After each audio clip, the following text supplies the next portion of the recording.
Good morning, Eastern Oregon, on this November the 11th on EOA Live. Oh, AM Live on EOA Live, your connection to Eastern Oregon. Yeah, you need to do that, man. no, that's you. Hey, maybe if we start doing the show at like 10 o'clock, then you'd get here in time to rehearse a little. That's true. I know it. Man, I wouldn't have to get up so early. Today was tight. It was, yeah. I have no one to blame but myself. But we're only one day away from Friday. Yeah. Veterans Day. Yeah. How are you, man? I'm good. Finally got that documentary done. I know. I was sweating that thing bad. I know. It looks great. Yeah, it was stressful. Yeah. It was really hard to put it together in my head how I wanted to present it with the injuries and, with everything that happened. It was tough. Well, I always kind of tell people and clients when you're putting that stuff together is it's kind of like doing a little bit of a recipe from scratch. You don't really know until you're like in the mix, Yeah. And I rewrote it like 4 or 5 times. Yeah. Yep.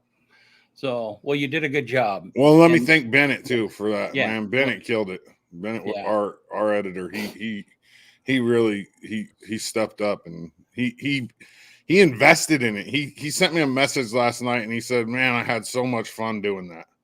Yeah. So it was just like, yeah, it's something different for him. Like it's not his normal production work. It was a little different. And I got to thank the sponsors too that helped out with that, man. B&K, Jake out there, great friend of mine. Scarfo bench warmers,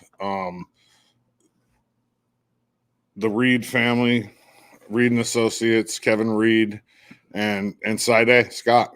I mean, they all came through and helped make sure that I could do that, and it was awesome. That's good. Yeah, and it turned out well. Your first big show like that it's like delivering a child a little bit. I mean, it's nerve-wracking. Yeah, I'm sure there are women out there that are like, no, it's nothing like that. Nothing like that. Yeah.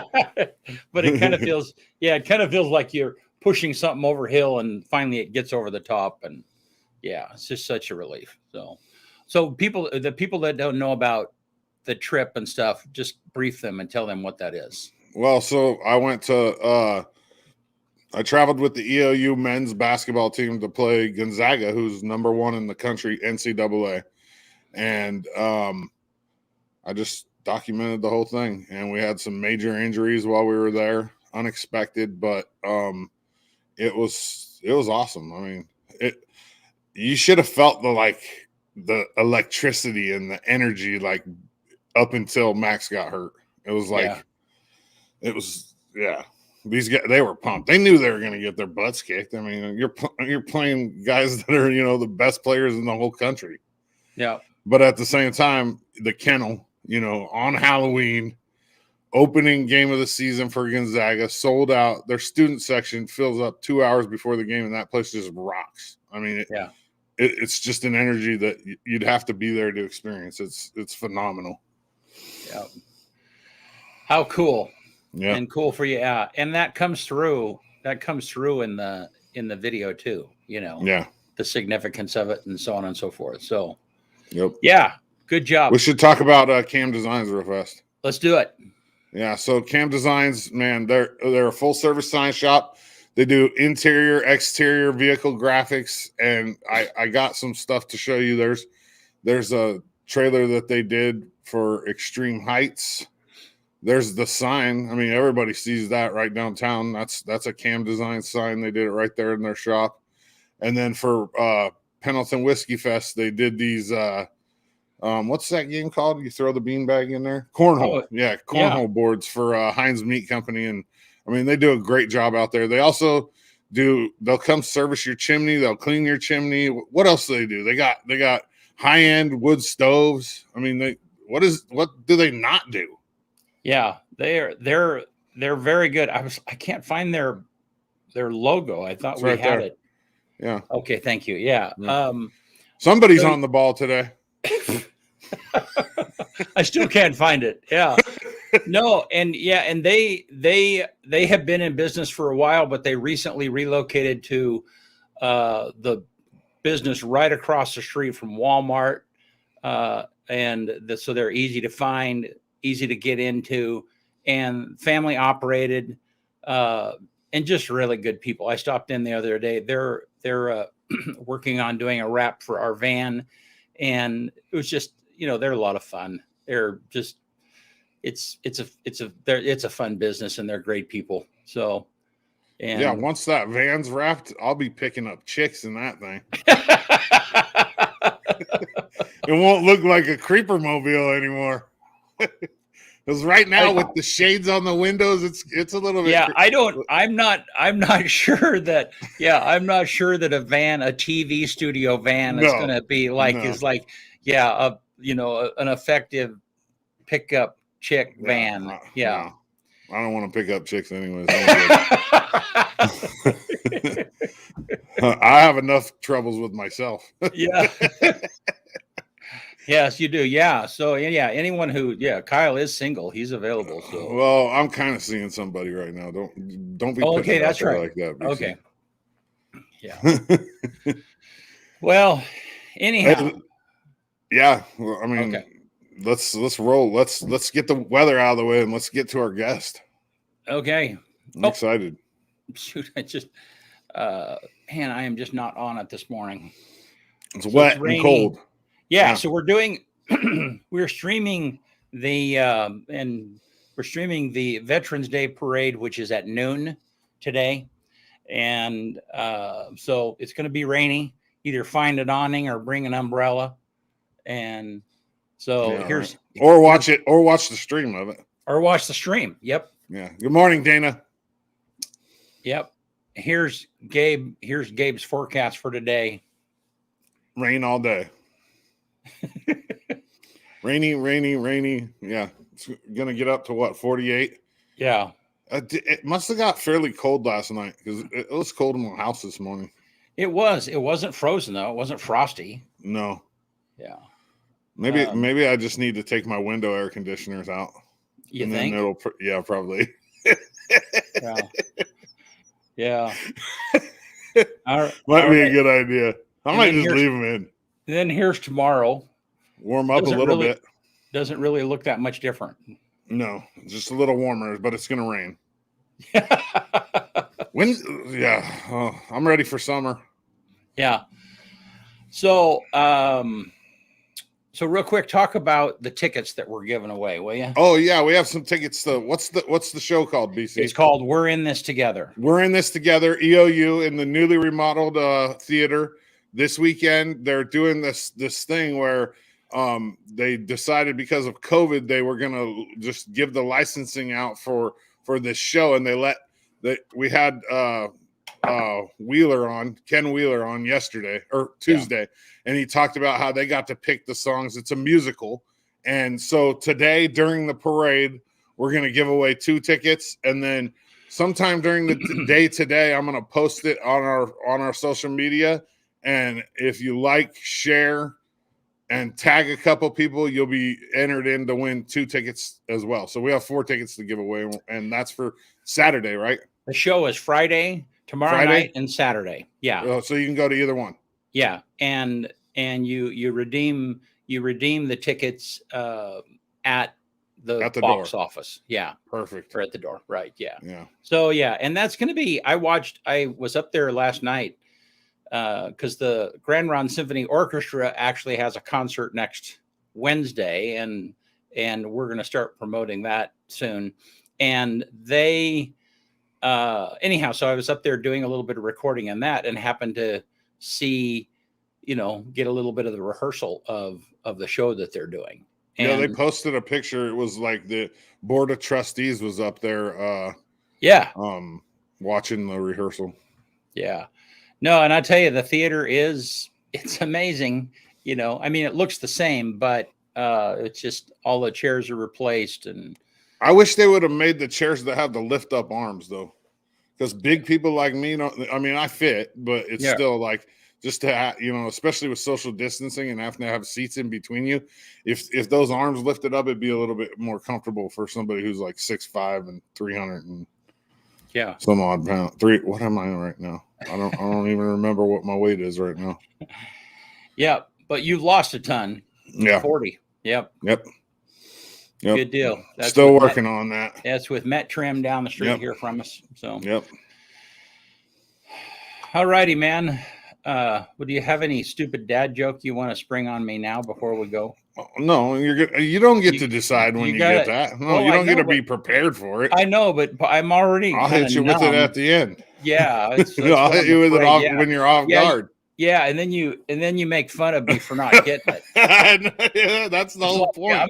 Yeah, I got to find a thing in the show where I can do that. Yeah, we'll do some musical theater thing and be like, oh, everybody I would never that, know you that. idiot. Yeah. No, not everybody knows that. Oh no, what I'm saying is that is your thing. Like anybody can get that, BC. Well, the one you should get, the one today you should get. I'm just going to tell you that right now. Yeah. I have friends that say, yeah, you got to put the dots real close together sometimes for me. Yeah. Right. All right. Well, hey, today's Veterans Day, and it's an opportunity for us to honor our veterans. And we're going to have a guest here that's going to jump on with us here in just a minute. But I just want to show a short little video that really impacted me. I love it. And then we'll bring our guest on. It's the veterans, not the reporters, who give us freedom of the press. It's the veterans, not the poets, who give us freedom of speech. It's veterans, not political organizers, who give us the freedom to assemble. It's veterans, not lawyers, who give us the freedom to a fair trial. It's veterans, not politicians, who give us the freedom to vote. And it is veterans, not preachers, who give us the freedom to worship publicly. So on behalf of a grateful nation, thank you.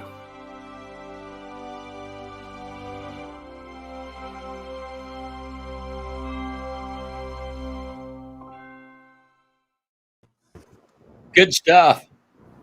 So, hey, this is Dean Varney, a friend of mine. Dean, thanks a bunch for jumping on with us today. Thank you, guys. Thanks for having me. Yeah. And you probably see that video and it's like, I mean, does stuff like that feel awkward sometimes? Like, I'm not sure I'm all that. I mean, are there times that you feel that? I don't know. How does that make you feel? Yeah, for me, and I think maybe a lot of veterans are the same way. It's like, it's the other guys around you. So like the guys around me were constantly doing incredible things and I want them recognized. But it's like you shield it from yourself personally, maybe.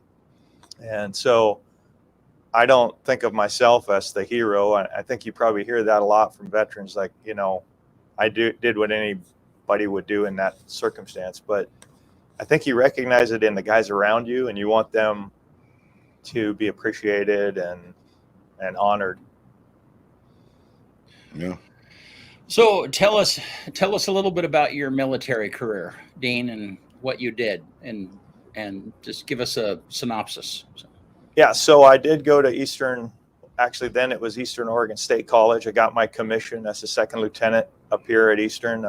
Went through the ROTC, the Reserve Officer Training Corps program there at Eastern from 84 to 87.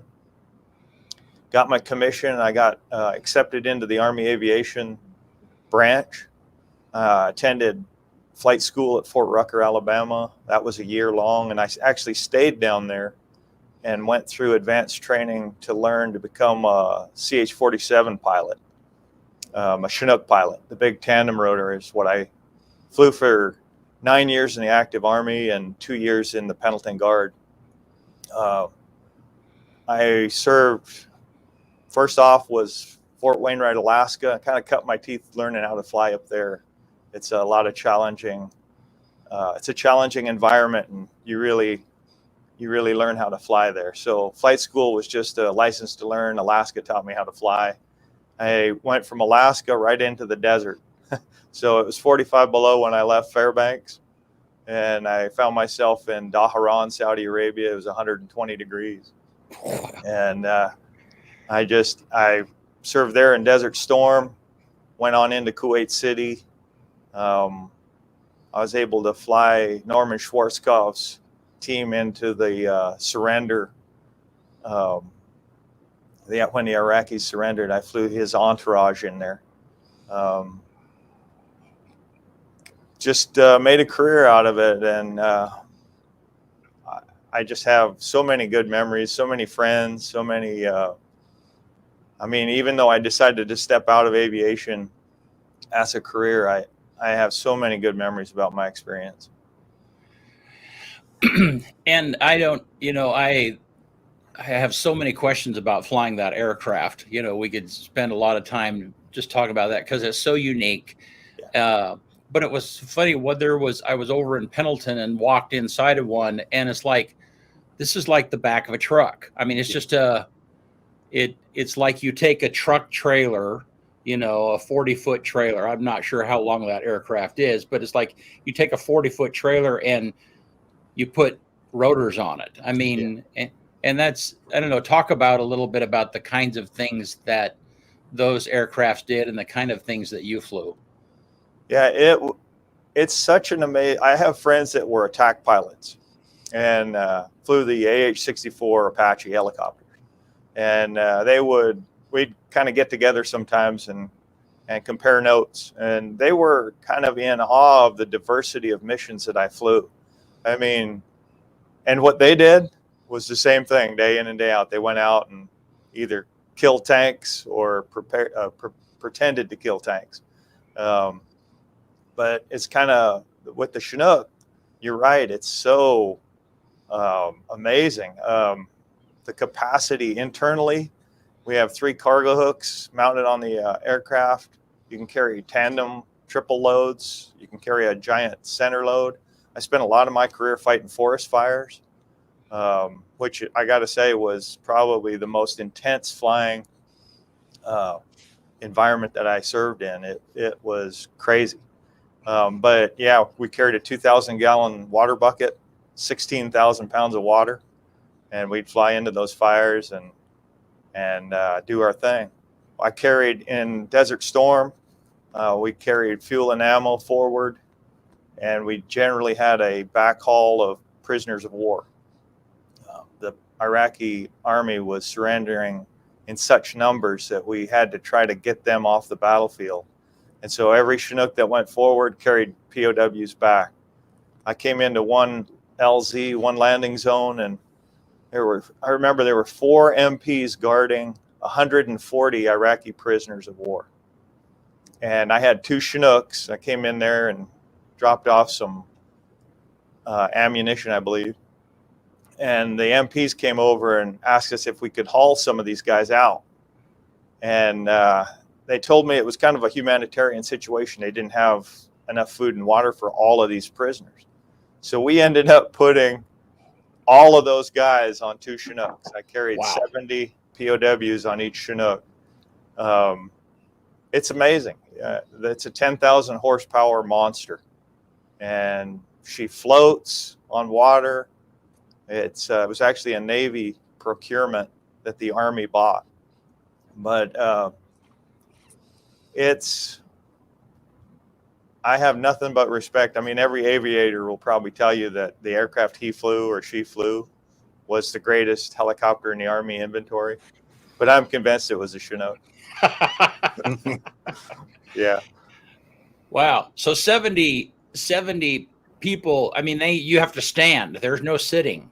Yeah, it was, we felt like it was a humanitarian issue that made it You're right. possible for us to just fold up the seats.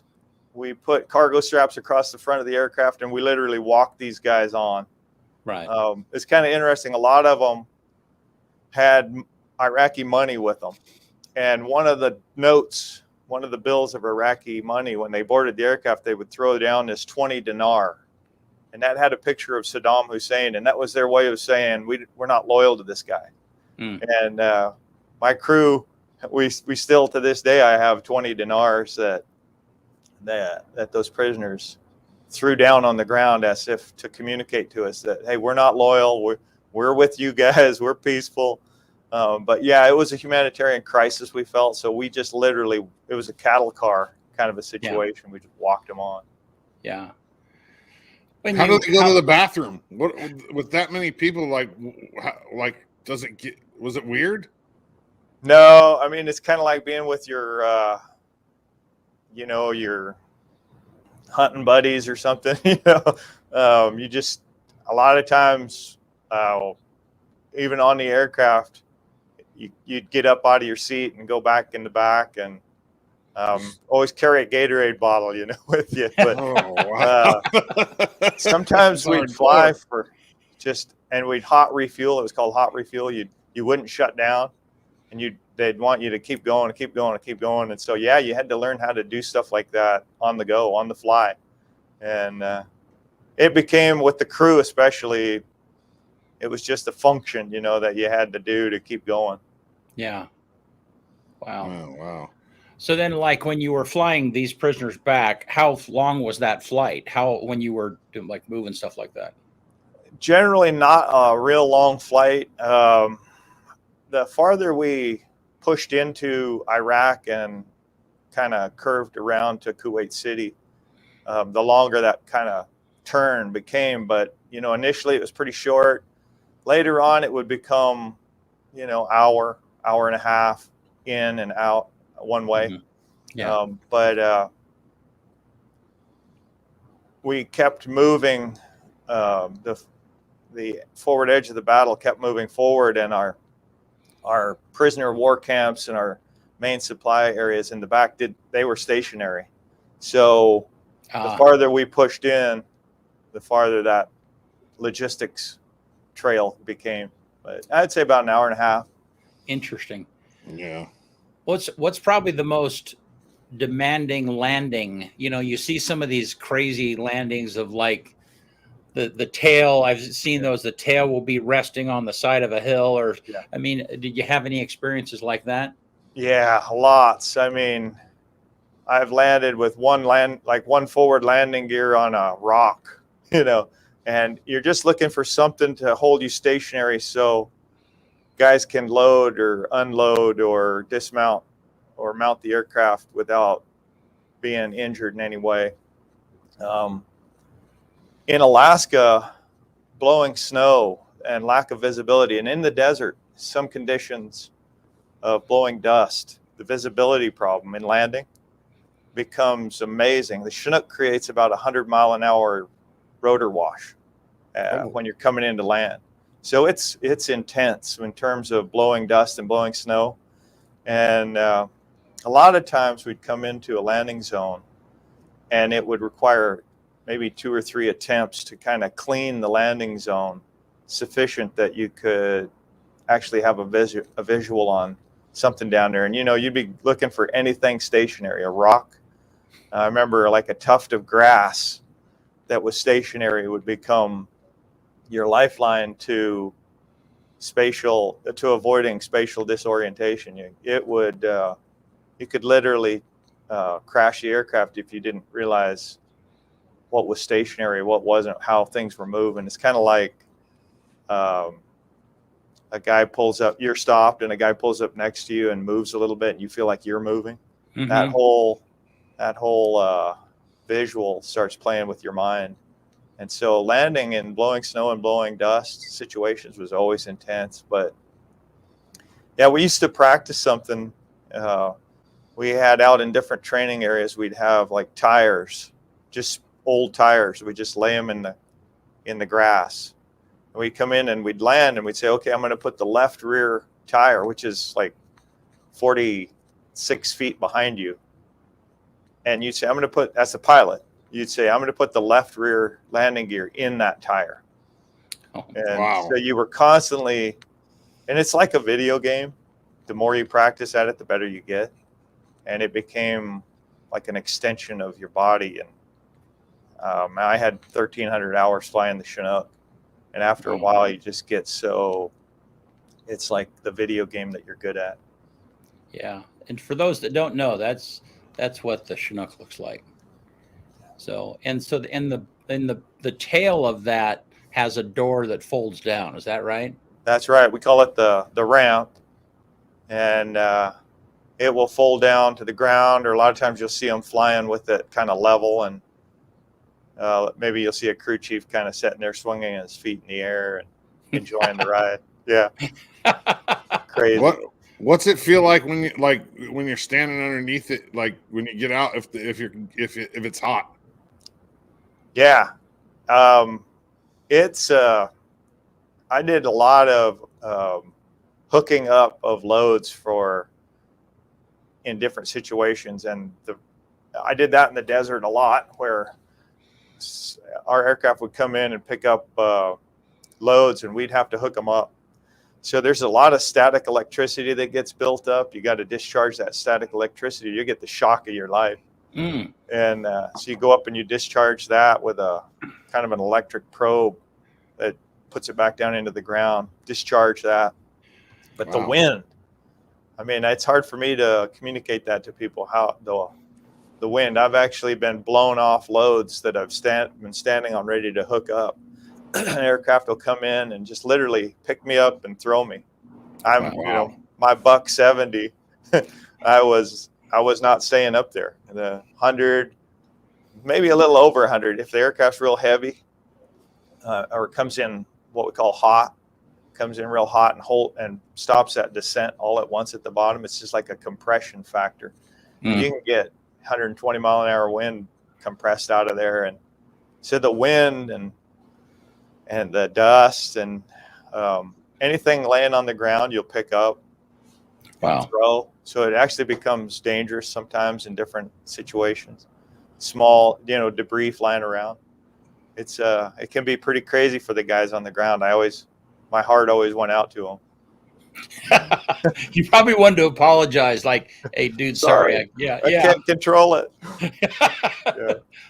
Yeah.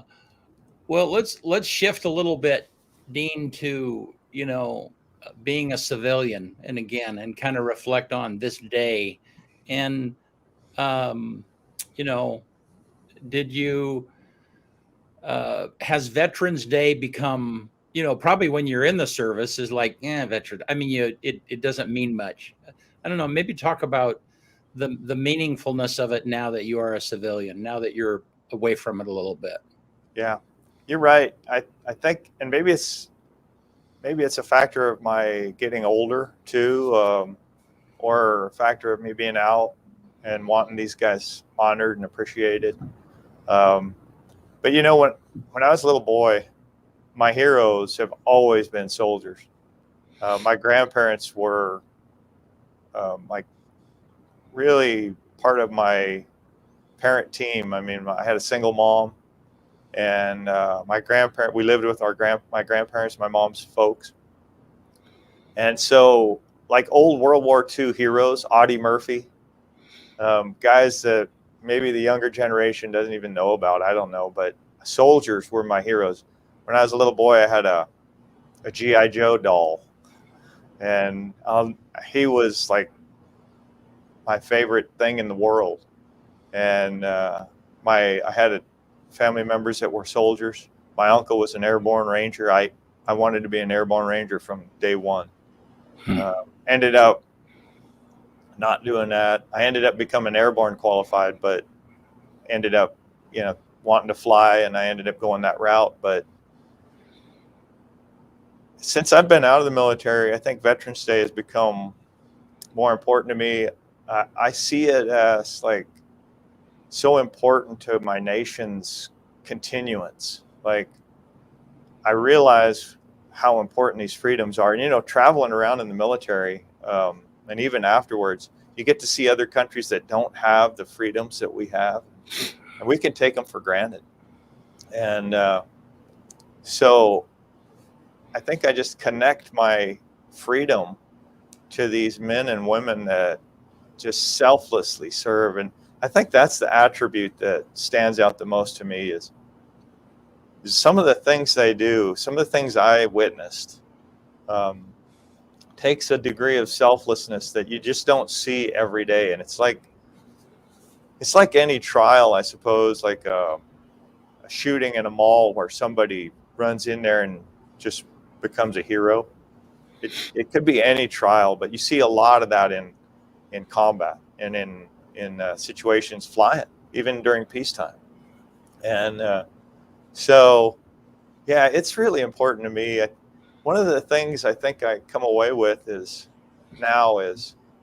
these guys and gals have given us a gift of freedom, or they've protected it, whatever the source of our freedom is, whatever you believe in that.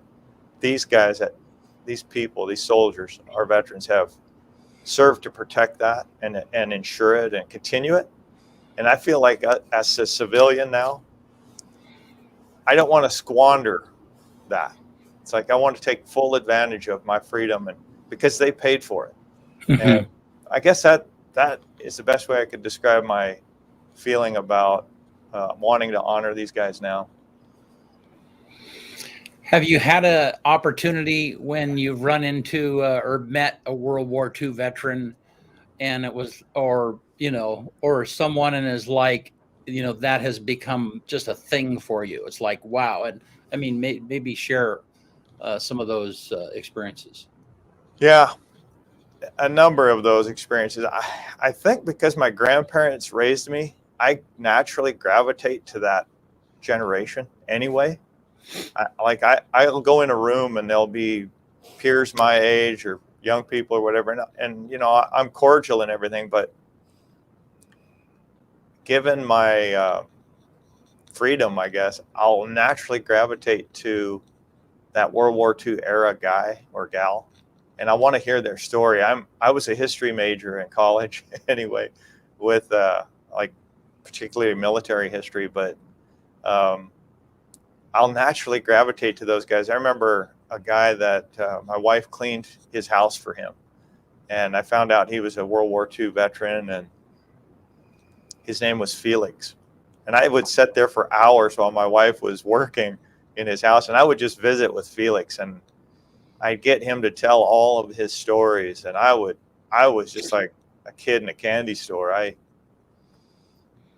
One thing I've noticed, or one thing I've felt about the sacrifices that generation made, like they'd be gone for years in war.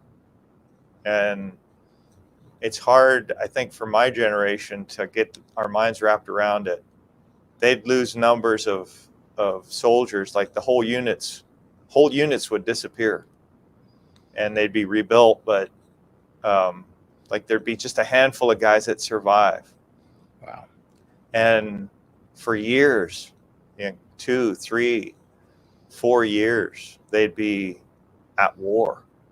And the communications was not nearly they're not live streaming, right? Back then.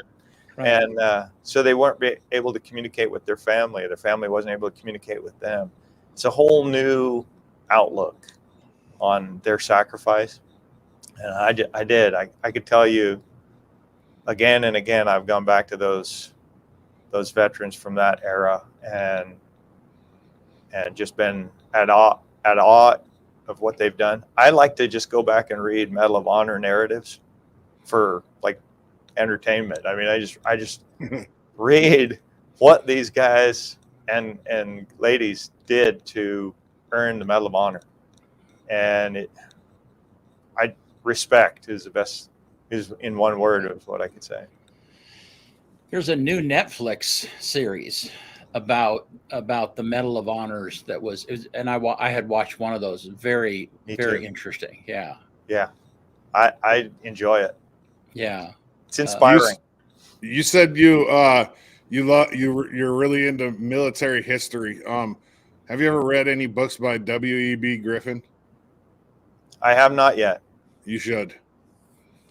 I got a whole library, Dodsey, of books that I'm planning on reading, and I'm 2 months from retiring, and that's one of the things. But I will definitely look that author up. And yeah, he's fantastic.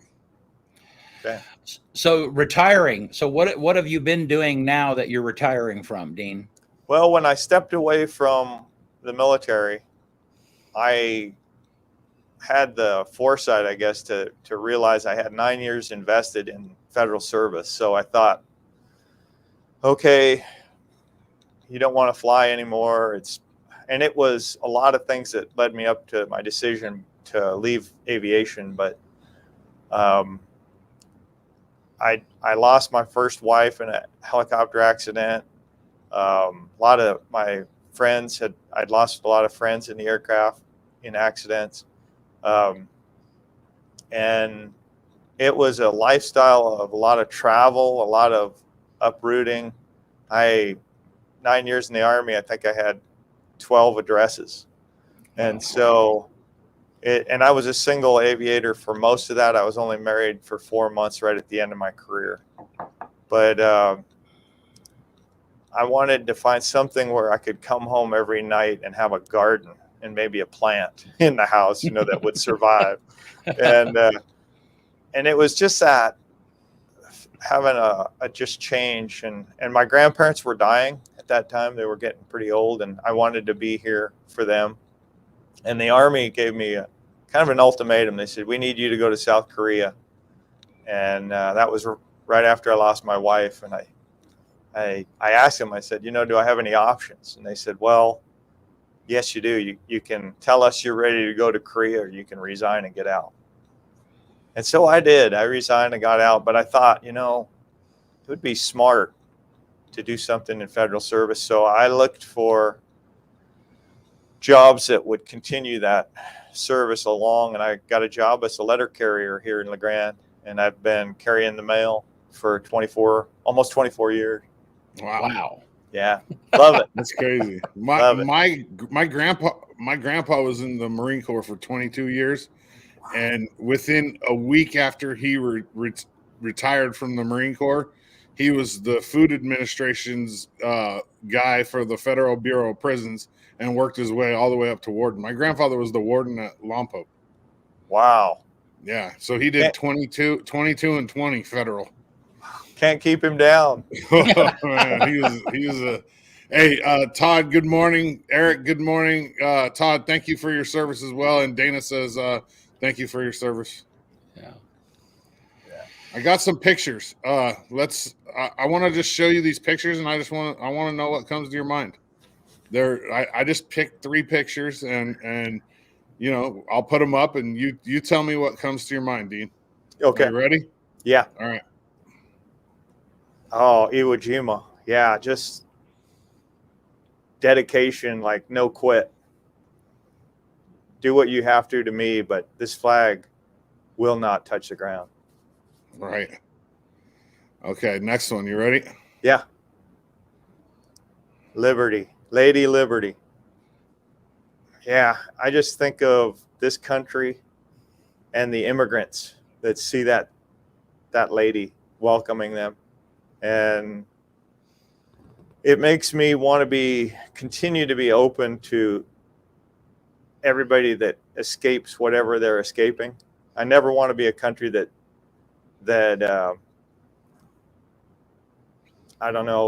bars people from coming to freedom. Yeah. That's what I think of. Absolutely. All right, last one. You ready? Yeah. Oh, yeah. A lot of people there, brave soldiers in that cemetery. That one's hard for me to define in a little short blurb, but the level of respect that I have, something I think about when I see that picture is the families that come to that cemetery for years, memorize the route into their loved one's grave marker to that stone. And wow, the sacrifice that families make. When we honor these veterans, we should honor these spouses and these kids that do without mom and dad. Yep. We should honor those spouses because they serve too. Yeah, and right. I think when I see that picture, I think of that. Yeah, absolutely. Yeah. Powerful. Wow. Yeah. Yeah. Well, Todd said Arlington Cemetery, one of my favorite places to visit. And I think Todd's still in the National Guard right now. He's been in for quite some time. Thank you, Todd. Yeah. well, Dean, very cool. Thank you so much for Yeah. being with us this morning. And EOA Live Eastern Oregon, you're probably going to see more of Dean. I've talked to him about telling one of the stories that is meaningful in his life, and looking forward to being able to have him share that with us, because it's powerful and meaningful. So, and thank you for, I mean, here you are. It's like, so you moved out of the cold and moved out of the heat, but you still do the rain, snow, deliver the mail thing. Yeah. Live the motto. Live the motto. That's right. So yeah, and I guess that all of that exercise has kept you lean. You still are like $170 or whatever it is. I don't know. I'm holding on. I can see that retirement might be good to me, though, in a lot of ways. So I'm going to have to find that exercise regiment that keeps the fighting machine that the post office has honed me into. Well, and that's probably been a little bit of a different political landscape to go from something that was built for the military to not. I don't know. I'd let you you'd explain, but I mean, that's probably been a really different climate to survive in. Yeah, I have in the military. I didn't have a lot of customer relations. Right. And, yeah. We now you get cookies on Christmas. Yeah, we just went out there and did what we did. But yeah, you have a lot of interactions, in this situation that I'm in now that I wouldn't have had. But it's been really good. I've got 800 customers, and roughly, and they become like family. I remember an elderly lady came to the door. I was delivering the mail, and she handed me a jar of pickles, and it wasn't Christmas, so it wasn't like a gift. And she didn't say anything. She just handed it to me, and she took her mail, and she kind of realized she hadn't said anything. So she said, "Oh, I've been waiting for you. Can you open that lid of the pickle?" So it's just, they become family. That's awesome. A kid the other day was graduating. It's been a couple of years, actually. He was graduating from high school, and he said, "Dean, you've been my mailman ever since I can remember." And I told him, I've been carrying mail for 23 years. I said, "I remember when they brought you home from the hospital." So, wow. That's well, and if I'm remembering right, the mail has been good for you and delivered you another spouse, right? That's right. Yeah. Yeah. I went to the door at 2504 North Depot, and at that time my wife lived there. Before she was my wife. Yeah. And I fell in love with a 5-year-old little girl and her mom. That was my wife. Was a single mom that had a 5-year-old little girl. They didn't have a dad, and I didn't have a wife or a daughter, so it seemed like made in heaven. Yeah, made in heaven. Yeah. Well, awesome. What a cool additional story. So yeah. So Todd said that he retired in 2013 with 27 years, and then he said, "Great interview. Thanks for your service, Dean." Wow, Todd. Thank you, brother. Yeah, let me reiterate that too. Thank you for your service, Dean. Much appreciated. Yep. And for all you veterans out there, I know that it's hard on this day. My son-in-law is a veteran, and whenever I tell him thanks for his service, he's pretty dismissive about it and everything. But we need that. Our country is what it is because people have served, and they don't get paid enough. Some people are like, well, yeah, but they get paid to do that, and it's like, no, you don't. There's service in there. You don't get paid enough to do what it is that you do. So I agree totally. Yeah. Absolutely. All righty. Well, thanks, Dean. appreciate you coming on, and hang tight there in the room, and we'll talk here in just a minute. Thank you guys for doing this. Appreciate it. Thank you. You bet. Hey, BC, do you know anything about those dry erase boards? You know?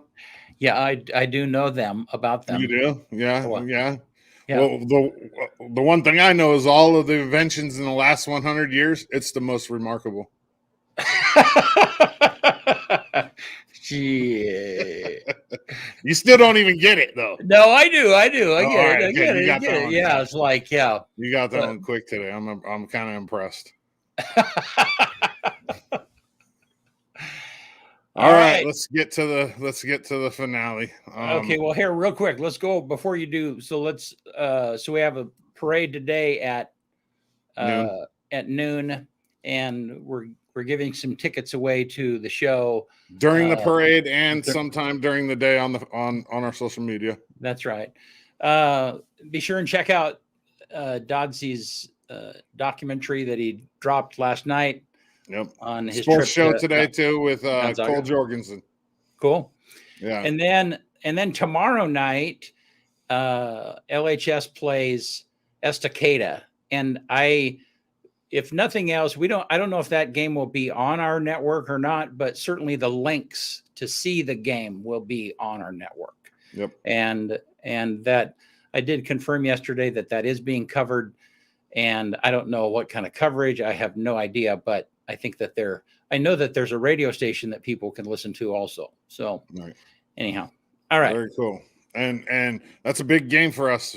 I mean, we lost to them early in the season, but I think we're a little bit different of a team now, and hopefully we can figure out a way to stop their running game because their running game is really good. Yep. All right, on this day, so November 11th, 1620.